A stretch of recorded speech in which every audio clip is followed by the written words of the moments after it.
Il s'est dit, mais c'est pas possible. Alors il a publié, il était honnête. Il a publié le mémoire de Wallace et le sien en même temps, en faisant un commentaire. Il a découvert avant Wallace, mais il s'est décidé à publier que quand Wallace lui a fait. Je comprends l'idée. Bon, effectivement. Mais il a aussi découvert la sélection sexuelle avec, comment il s'appelle c'est un Allemand qui s'appelle, tu sais, c'est le fondateur de l'écologie. Haeckel, voilà. Donc Darwin a découvert la sélection naturelle avec Wallace, mais bien avant, il a publié en même temps parce qu'il n'avait pas le choix.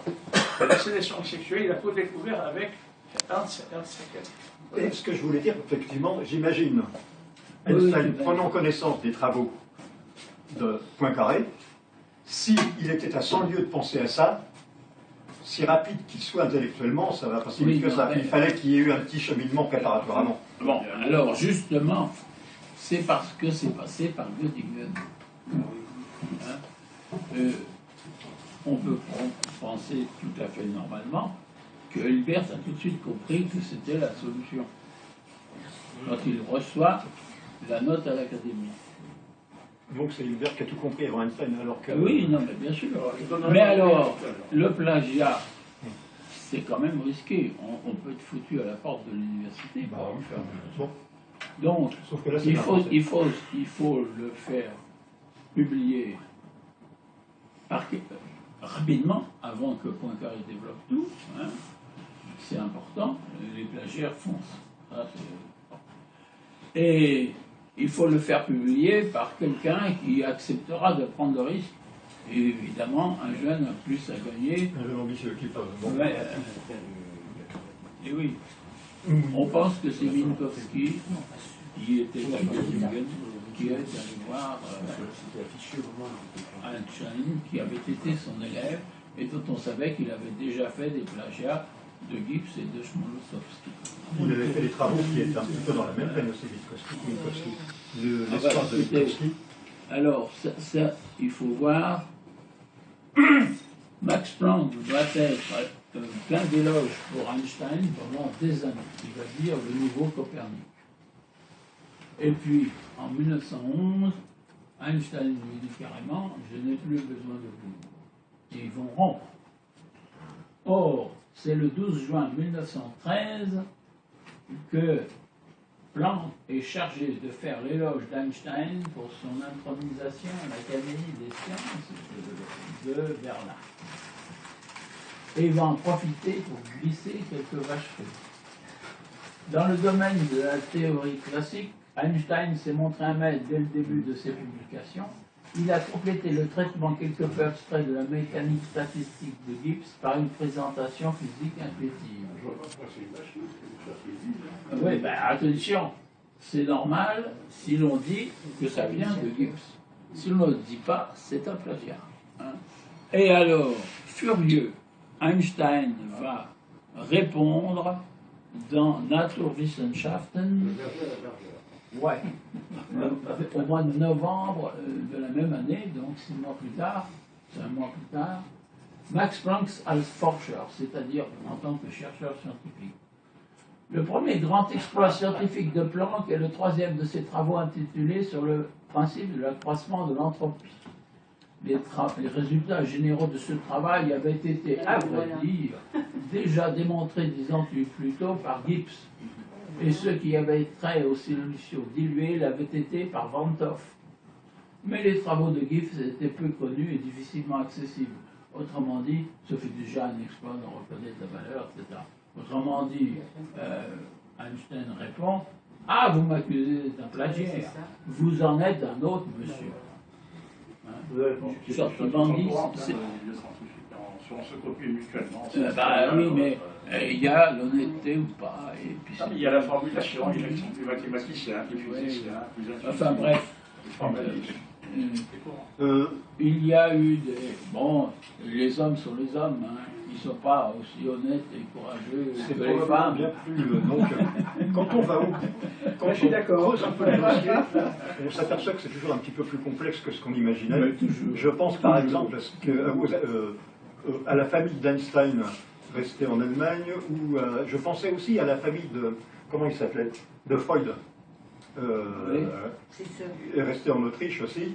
C'était plus complexe que ce qu'on en a dit, à savoir que ce n'était pas si facile que ça de les faire venir. Enfin, ceci est une autre affaire. Oh, bah, bien sûr. Ensuite, une affaire. ma question scientifique cette fois-ci. Vas-y, toujours. Il y a un point que je n'ai pas bien compris, et d'ailleurs qui a été déjà un petit peu abordé dans le cours de l'exposé. Oui. Les équations de Maxwell établissent-elles par elles-mêmes l'invariance de la vitesse de la lumière? Oui, c'est-à-dire que... Ou est-ce qu'on a besoin de Michelson et Morley en plus? Voilà, elles sont invariantes dans les transformations de Lorentz. Elles sont comme ça. Mais il se trouve qu'elles sont invariantes par les transformations de Lorentz, pas par les transformations de Galilée. Il y avait une contradiction entre l'invariance électromagnétique et l'invariance mécanique. C'est ça qui a été résolu par la relativité restreinte. Je sais plus. Oui, c'est ça, absolument. Ouais. Oui, bah, Tu as justement. les équations de Maxwell. Bon, ce sont des équations que les matheux manipulent tous les jours. Hein. Voilà. Et il y a ce produit μ0 epsilon 0 qui est une constante.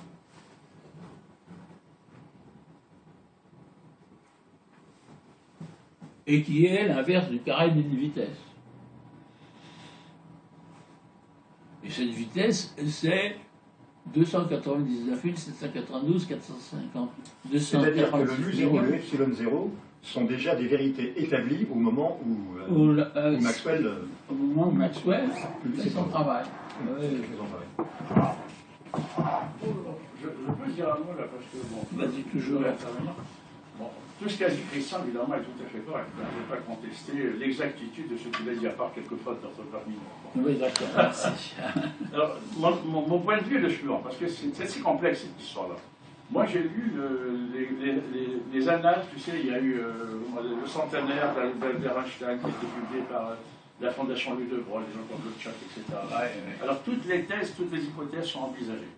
Moi, ce que je crois, c'est que Poincaré a eu beaucoup d'intuitions. Bon, c'est lui qui a établi le groupe de la relativité restreinte, qui est le groupe de Poincaré. Ce n'est pas le groupe de Lorentz, parce qu'il a ajouté les opérateurs de rotation, qui n'étaient pas dans les transformations de Lorentz. Bon, sans ça, ce n'était pas un groupe. Bon, donc ça, c'est clair. D'accord. Einstein, ce n'était pas un mathématicien, il ne connaissait pas la théorie des groupes. Donc il parle vaguement de groupe dans son mémoire, parce qu'on l'a dit de lui dire, mais il ne savait peut-être pas de quoi il s'agissait. Donc, il est possible qu'il ait lu Vent. Bon, il a évidemment, il connaissait le problème qui traînait depuis des années. Hein, Michelson, Morley, je veux dire, Puisgarat, tout ça, il connaissait, ça va se voir. Et il a peut-être eu vent du mémoire de Poincaré qui venait de sortir, un mois avant. Bon, peut-être. Mais enfin, c'est beaucoup, hein, parce que moi, si je vois un mémoire en train de sortir, là, en ce moment, je travaille sur une théorie quantique de l'évolution biologique. Si je vois un mémoire en train de sortir, je ne serais pas capable, en un mois, d'écrire un truc structuré. Voilà. Bon. Ouais. C'est pas possible. Bon, alors, ou alors, c'est qu'on le lui a soufflé, comme l'a dit Christian. Mais je crois que même Planck n'aurait pas été capable, en un mois, de sortir un truc structuré. Ah non, parce que qu'est-ce qu'a fait Einstein? Il faut savoir la différence. Einstein, il a pris le principe de relativité de Galilée, qui, lui, est incontestable, hein, Newton, tout ça. Bon, c'est pas lui qui l'a inventé, ni lui, ni Poincaré. Quand on dit le principe de relativité, c'est Galilée. Et il a ajouté un postulat qu'on conteste actuellement, qui est la lumière, la vitesse de la lumière est invariante dans tous les repères galiléens. Voilà. Qu'est-ce qu'on peut faire avec ça? Alors il a trituré les équations, etc. Il a trituré, puis il est tombé miraculeusement sur les fameuses équations de Lorentz. Donc c'est ce que j'appelle une révolution copernicienne. Pourquoi? Parce que, bon, avant Copernic, on cherchait à améliorer le système. Il y avait Tycho Brahe, il y en avait d'autres. Bon. Et puis, brusquement, quelqu'un a dit, et si on mettait le soleil au centre? Alors, Michelson, Morley, Fitzgerald, tout ça, ils se sont dit, on va améliorer en faisant ci, en faisant ça. Et Einstein s'est dit, point de tout ça, on va prendre le principe de Galilée, ça, j'en démord pas, il est prouvé depuis longtemps, on rajoute l'invariante de la vitesse de la lumière, ça, bon, c'est pas évident, mais je le pose en principe, voir ce qui sort. C'est ce qui apparaît dans les observations. Voilà. Je ne me préoccupe pas de l'éther, il ne parle pas de l'éther, c'est les autres qui parlent de l'éther. Et puis, il a trituré, bon, il a dû se faire aider par sa femme, parce que il n'était pas un mathématicien, Poincaré, je veux dire Einstein, hein, il le reconnaît d'ailleurs. Dans son mémoire, il remercie son ami Michele Besso de l'avoir aidé sur le plan mathématique.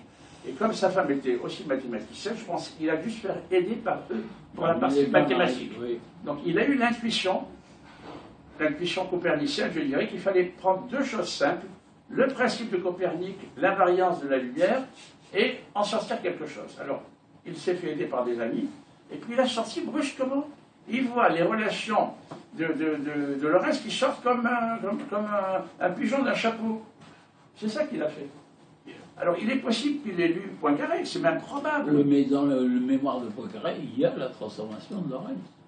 La transformation de Lorentz, elle est due à Lorentz, elle n'est pas due à Poincaré, elle est bien antérieure. Mais si tu veux, non, je veux dire, il faut distinguer les apports. Attends, je termine. L'apport d'Einstein, il est simple. Il est simple. Oui. On va prendre deux principes. Galilée, tout le monde est d'accord, invariance de la vitesse de la lumière, puisque c'est observé. Et puis au lieu de triturer pour savoir comment s'arranger le vent d'éther qui contracte, parce que c'est ce qu'il disait, le vent d'éther contracte. Ça, bon, il s'est dit, on va faire comme ça, puisque c'est ce qu'on voit, on va voir ce qui en sort. Et c'est sorti la relativité. Il y a un autre exemple que je cite par analogie. Il n'y a pas besoin de Poincaré pour ça. Comment? Non, mais Poincaré avait mis en place toutes les pièces du puzzle. Mais comme, je veux dire, apparemment, il n'a pas senti l'importance de l'affaire, puisqu'il a publié ça dans une revue inconnue à Palerme, et c'est paru l'année d'après Einstein. Si tu veux, son mémoire a été envoyé un mois avant Einstein, il a été publié 6 mois après Einstein. S'il avait senti l'importance, il avait d'autres soucis, Poincaré. Il a fait toutes les grandes théories mathématiques actuelles, les phénomènes non linéaires, la théorie des flux, tout ça, c'est Poincaré. Pour lui, c'était un truc mineur. Il s'est dit, je vais ma petite contribution. Voilà. Alors que Einstein, il était là à se morfondre au service des brevets, et puis il étudiait des documents qui lui tombaient sous la main, il a dit, tiens, pourquoi peut-être qu'il se sentait moins de légitimité que... Comment? Peut-être qu'il se sentait moins de légitimité puisqu'il n'était pas considéré comme un... Non, mais c'est pas une question de légitimité. Non, je ne crois pas. Non, c'est pas une question de légitimité. D'après ce que j'ai compris, la communauté scientifique ne le considérait pas du tout comme un physicien, mais plutôt comme un mathématicien. La communauté scientifique française est très sectaire. Pasteur a eu beaucoup de mal avec les médecins parce qu'il était biochimiste, cristallographe. Il a eu beaucoup de mal à se faire accepter. Peut-être que s'il a publié justement à Palerme, c'était pour éviter... Attends, je termine. Ce que je veux dire, c'est que la communauté scientifique française, je le sais d'expérience, elle est très sectaire. Quand on est physicien, on ne doit pas se mêler de faire des maths et faire de l'histoire des religions, etc. Bon, c'est comme ça. Voilà. Moi, quand j'étais au CNRS, j'ai publié des articles de philosophie, d'histoire des sciences, des religions, mais sous un faux nom, parce que j'avais peur de me faire allumer par mes collègues. De quoi ils se mettent, c'est pas son domaine. On ne peut se permettre ça quand on est prix Nobel. Là, on peut tout se permettre de parler de la guerre du Vietnam, etc. Tant qu'on est un petit chercheur, on doit rester dans son coin. Voilà. Alors, Poincaré n'était pas un petit chercheur, mais il était mathématicien. Il fallait qu'il reste dans son domaine. Voilà. Ça, c'est vrai. C'est vrai. Bon, c'est tout à fait vrai. Mais mon point de vue, c'est ça. C'est que Oui, d'accord. Einstein, je veux dire, Poincaré a mis en place toutes les pièces du puzzle. Mais il n'a pas osé franchir le Rubicon et se dire, si on prenait deux principes et si on voyait ce qui en sort.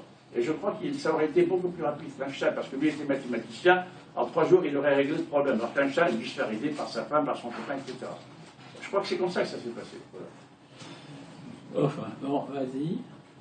Non, enfin, je ne sais pas, je ne veux pas couper la parole à mon tour. Mais Vas-y. Alors, je vais donner un avis tout à fait personnel. Le physicien que je suis à la retraite, enfin, pas le niveau d'Einstein évidemment, bien sûr, je considère que c'est intéressant de savoir l'histoire de la physique qui se fait. Mais pour moi, c'est tout à fait secondaire. Pour moi, et pas pour les autres. Pourquoi ? Parce que ce qui est important, c'est les résultats qu'ils ont trouvés tous ensemble, ou les uns contre les autres, de savoir si un tel a couché avec la femme de l'autre. Laisse-moi finir. Un tel a couché avec la femme de l'autre. Arrivé, hein. Oui, c'est aussi arrivé. Ou qui se sont... qui c'est qui a piqué à qui et puis... J'en ai rien à foutre, finalement. Parce que je suis physicien et c'est la physique qui m'intéresse tout d'abord. Alors qu'ont fait les physiciens, j'en ai rien à branler. Attendez, j'ai pas fini. Et ceux qui s'intéressent, on a le droit en tant qu'historien, on a tout à fait le droit de et c'est intéressant, de s'intéresser à la science qui se fait. Mais pour moi, c'est ceux qui ne peuvent pas accéder au corpus de la physique, ils s'intéressent à l'histoire. Il est mort aujourd'hui, mais M. Coulbois, un jour je lui ai dit, tu t'intéresses plus à la vie des physiciens qu'à la physique. Il m'a dit oui, c'est tout à fait vrai. Voilà, j'ai fini. Bon, eh bien, je réponds. On constate aujourd'hui que les étudiants, ils ont du mal à entrer dans les filières scientifiques. On a de moins en moins d'étudiants dans les filières scientifiques. Oui. Eh bien, je pense que c'est en partie à cause de ton point de vue. Parce que quand tu fais étudier, voilà, le résultat de la physique, c'est ceci, c'est comme ça, pas autrement. Non, mais il faut c'est expliquer du pourquoi. dogmatisme. Je te répondrai. Ah non, oui.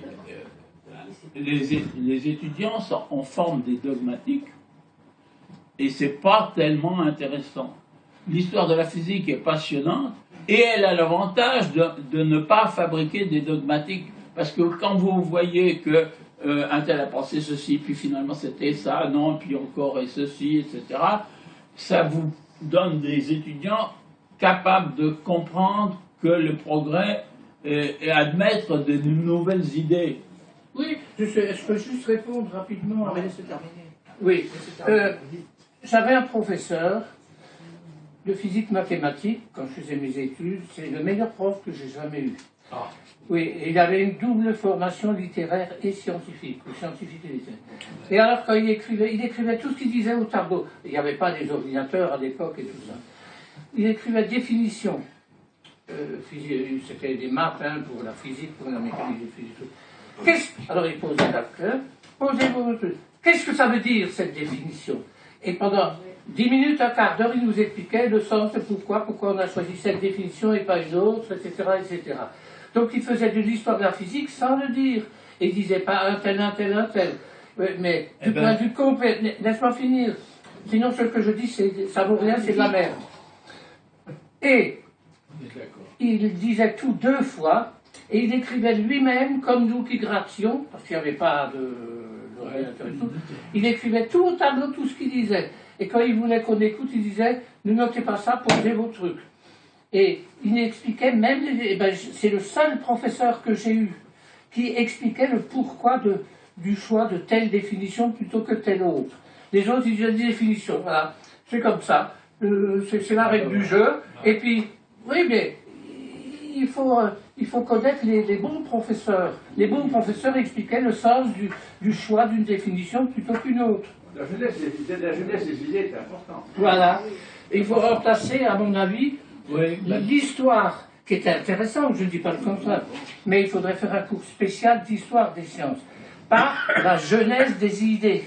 Oui. Voilà. On est d'accord. Ah, on est bien d'accord.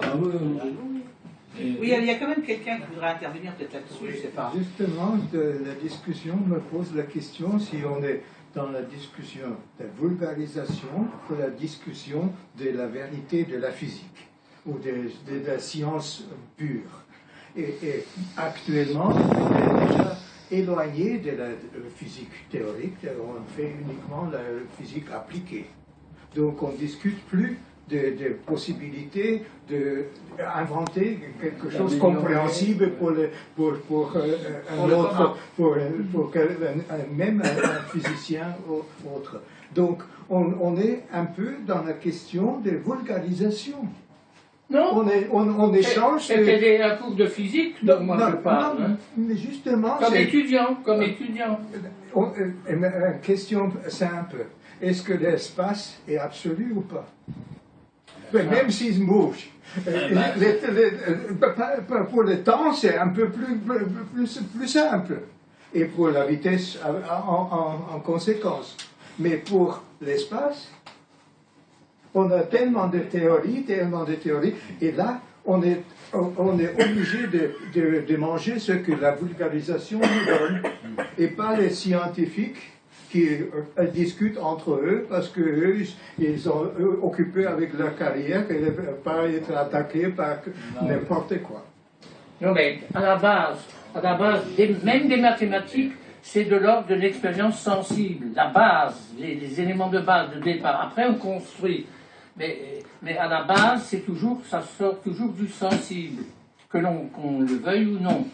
C'était les Égyptiens qui mesuraient leur champ et puis faisaient des trucs parce qu'il y avait la crise d'une huile, etc. C'était du pratique, ça. Et ensuite, on idéalise et on construit des échafaudages, des modèles, des machins, Bon, enfin, ce qui est intéressant, c'est que toi, tu distingues l'histoire des idées de l'histoire des sciences. L'histoire de la science, des sciences qui se fait, je dis pas que c'est pas intéressant, hein, attention. Des résultats et du corpus qu'on a construit. Autrement dit, je m'intéresse dans l'architecture, comment on a construit la maison et pourquoi on l'a construit comme ça et comme ça, mais ça ne m'intéresse pas. Enfin, ça pourrait être intéressant de savoir si tel maçon a vécu avec une femme ou avec personne ne fait ça. Non, mais personne ne fait ça. Non, mais je caricature un peu. Hein. Oui, mais non, c'est n'importe quoi. Non, c'est pas n'importe quoi.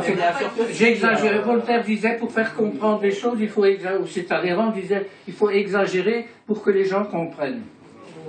C'est un grand homme qui a dit ça. Ce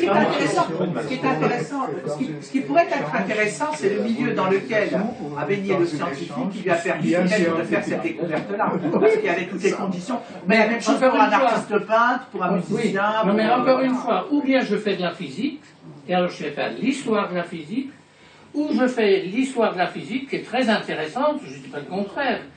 Mais c'est deux choses différentes. Et malheureusement, en France, il y a eu quelques tentatives de cours d'histoire de la physique, mais même ici à Paris, j'ai discuté avec des gens qui faisaient ça, ils disaient, mais les étudiants en physique, il y en a très peu qui viennent aux cours d'histoire de la physique, parce que c'est pas efficace, c'est pas utile pour leur métier et pour le futur. Oui, mais de toute façon, l'interdisciplinarité, on voit bien que les physiciens ont besoin des mathématiciens, qui ont peut-être besoin aussi des biologistes qui ont besoin de mathématiciens. Donc en fait, il y a une interpénétration, enfin, si on peut dire ça comme ça, de toutes les sciences. De France, à l'école pratique des hautes études, il y a des cours d'histoire des sciences. Oui. Mais je ne dis pas qu'il n'y en a pas, mais ils sont peu suivis. Ils sont peu suivis. C'est inséparable de l'histoire des idées et même des religions. Mais je suis d'accord. Les religions, n'exagérons peut-être pas. Mais ne mélangeons pas tout. Quand vous faites un repas, français, vous n'allez pas dire la recette chinoise, c'est ça, c'est ça, c'est ça. Ou vous faites un repas français, ou vous faites un repas chinois. Mais vous ne mélangez pas les deux. Mais si. Et si c'est très bon. Oui, de toute façon, il y a toujours eu des mélanges. Bon, sauf qu'il faut savoir que les nouilles, ça vient de Chine. Marco Polo et compagnie. Mais encore une fois, je ne dis pas que ce n'est pas intéressant. Peut-être un dimanche. Aux turbines. Bon, écoutez, on va remercier Christian. Oui. Mais alors, je vais être très méchant. Je montrais comment les Égyptiens de l'Antiquité avaient compris que le triangle 3, 4, 5 a un angle 3. Alors ça, c'est... Bon, alors il faut tirer ça. Mais c'est rapide. Nadia. Et bien, tant mieux. Et alors, dans la nuit, si vous voulez dire dans la nuit, alors après le lendemain, demain, j'ai envie de radio. Il faut enlever ça. En tout cas, samedi. Nadia, je voudrais juste dire une chose. Alors là, je vais être un peu méchant. Les gens, en particulier pour la relativité, les gens qui ne sont pas capables de comprendre les équations de la relativité, ils s'intéressent à l'histoire de la relativité, à l'histoire d'Einstein et de Poincaré. C'est plus facile d'accès. Mais c'est méchant ce que je dis. Ah oui, c'est très méchant. Mais je le pense. Je le pense. Ça ne m'étonne pas, tu penses des choses méchantes. Tu as le droit de penser. Une anecdote que je fais ça. Bon, écoutez, en tout cas, moi, ce que je voudrais vous dire, c'est qu'il va nous faire une petite expérience et qu'après, on va aller dîner ensemble, ceux qui le souhaitent. Est-ce qu'il y en a parmi vous qui ont envie de manger? Il me faut 3 tasses. Ah, moi, je suis aussi. Est-ce qu'il y en a beaucoup qui restent dîner, là? Avant que tout le monde ne pas. Ce bouquin-là, Big Bang, de Jean-Philippe Usan, il parle évidemment du Big Bang et tout, mais il dit ce qui est certain de ce qu'on connaît, de ce qui est probable et de ce qui est spéculatif. Eh bien, il n'y a pas beaucoup de bouquins qui précisent ça. Ouais. C'est Et il y a- c'est la jaune de Cédric Villani. C'était. On part d'ici, on se déplace comme un cavalier aux échecs. Hein. Alors, on fait 4 pas dans cette direction. 1, 2, 3, 4. D'accord? On arrive là. C'est le deuxième sommet du triangle. Et puis on fait un angle droit et on fait 3 pas. 1, 2, 3. Bien. À quelle distance est-on de l'origine? 1 pas, 2 pas, 3 pas, 4 pas, 5 pas. Triangle 3, 4, 5, il a un angle droit. Ben, c'est-à-dire que le fameux théorème de Pythagore, il a eu C'est pas théorème de Pythagore, c'est encore une autre manière de D'ailleurs, Pythagore, C'est quand même impressionnant. c'est pas théorème de Pythagore. Et alors, il faisait la corde à 13 nœuds, hein, équidistants, Non. et puis il 4 nœuds, 3 nœuds, 5 nœuds, et ils avaient l'angle droit. Oui, d'accord. C'est Mais on l'une trouve des ça dans conséquences du théorème de Pythagore. le mégalithique aussi, dans la Bretagne. Tu as à Gavrinis des poteaux également dans ce sens-là. Même plusieurs explications mathématiques, géométriques plutôt. Également avec les poteaux pour la construction de cette cairn. C'est 4000 ans avant le Pythagore. Donc. Bon, en tout cas, merci à toi, Christian, d'être venu. Hein. C'est formidable. Allez, on l'applaudit. Là. Merci, Alexandre. Alors, qui reste manger?